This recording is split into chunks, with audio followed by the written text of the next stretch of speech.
And still Dembele!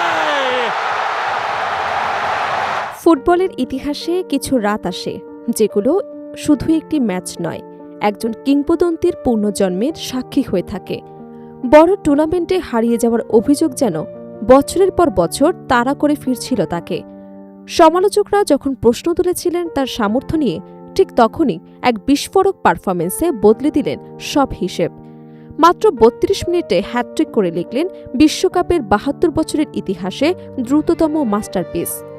দর্শক, বলছিলাম ফ্রান্সের তারকা উসমান দেমবেলের অবিশ্বাস্য প্রত্যাবর্তনের গল্প।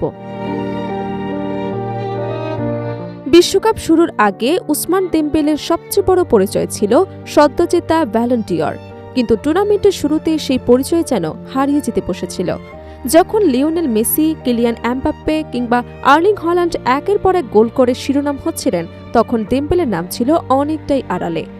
বড় আসরে ধারাবাহিকভাবে নিজেকে প্রমাণ করতে না পারার অভিযোগও ছিল তার বিরুদ্ধে। ইরাক ম্যাচের আগে বিশ্বকাপ এবং ইউরো মিলিয়ে টানা ১৯ ম্যাচে কোনো গোল করতে পারেননি তিনি। ইরাকের বিপক্ষে সেই গোল যেন ছিল ফিরে আসার ইঙ্গিত, আর নরওয়ের বিপক্ষে সেই ইঙ্গিতের রূপ নেয় বিস্ফোরণে। ম্যাচের মাত্র ৩২ মিনিটের মধ্যে হ্যাটট্রিক করে পুরো বিশ্বকে আবার মনে করিয়ে দেন কেন তাকে বিশ্বের অন্যতম সেরা ফুটবলার বলা হয়।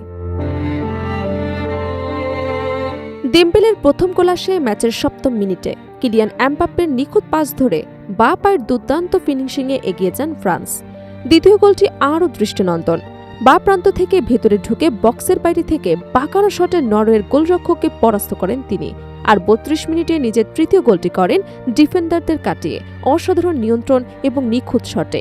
তিনটি গোলই ছিল গতি, দক্ষতা এবং আত্মবিশ্বাসের অনন্য সমন্বয়।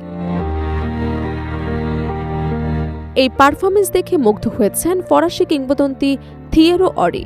তার ভাষায়, মহান খেলোয়াড়রা মুহূর্তের অপেক্ষা করেন না, তারা নিজেরাই মুহূর্ত তৈরি করেন। অরির এই মন্তব্য যেন দেমবেলের পারফরমেন্সকে সবচেয়ে নিখুঁতভাবে ব্যাখ্যা করে। পরিসংখ্যান বলছে দেমবেলের এই কীর্তি ইতিহাসে বিশেষ জায়গা করে নিয়েছে। ম্যাচ শুরুর পর ৩২ মিনিটে করা তার হ্যাটট্রিকটি বিশ্বকাপের ইতিহাসে দ্বিতীয় দ্রুততম। এর চেয়ে দ্রুত হ্যাটট্রিক হয়েছিল ১৯৫৪ সালে, যখন অস্ট্রিয়ার এরিক প্রবোস্ট ২৪ মিনিটে ৩টি গোল করেছিলেন। অর্থাৎ গত ৭২ বছরের মধ্যে এটি বিশ্বকাপের দ্রুততম হ্যাটট্রিক। শুধু তাই নয়, ১৯৯৪ সালের পর বিশ্বকাপের প্রথমার্ধে এটি প্রথম হ্যাটট্রিক। একই সঙ্গে ব্যালন ডি'অর জয়ী ফুটবলার হিসেবে বিশ্বকাপে হ্যাটট্রিক করা ইতিহাসের মাত্র চতুর্থ খেলোয়াড় হলেন দেমবেলে। এর আগে এই কীর্তি করেছিলেন ইউসেবিও, কার্লো হিঞ্জো, রোমেনিগো এবং ক্রিস্টিয়ানো রোনালদো। তবে ব্যক্তিগত রেকর্ড নিয়ে খুব একটা ভাবতে নারাজ দেমবেলে। ম্যাচ শেষে তিনি বলেন, এটি তার জন্য বিশেষ একটি মুহূর্ত হলেও ইরাক এবং সেনেগালের বিপক্ষে নিজের পারফরমেন্সই তার বেশি পছন্দ, কারণ ওই ম্যাচগুলোতে দলের খেলায় তার প্রভাব ছিল আরও বেশি। দেমবেলের দুর্দান্ত নৈপুণ্য সবচেয়ে বেশি উচ্ছ্বসিত ছিলেন কিলিয়ান এমবাপ্পে। দুটি গোলে অ্যাসিস্ট করে পাশাপাশি হ্যাটট্রিক পূর্ণ করার পর সতীর্থকে জড়িয়ে উদযাপন করেন তিনি।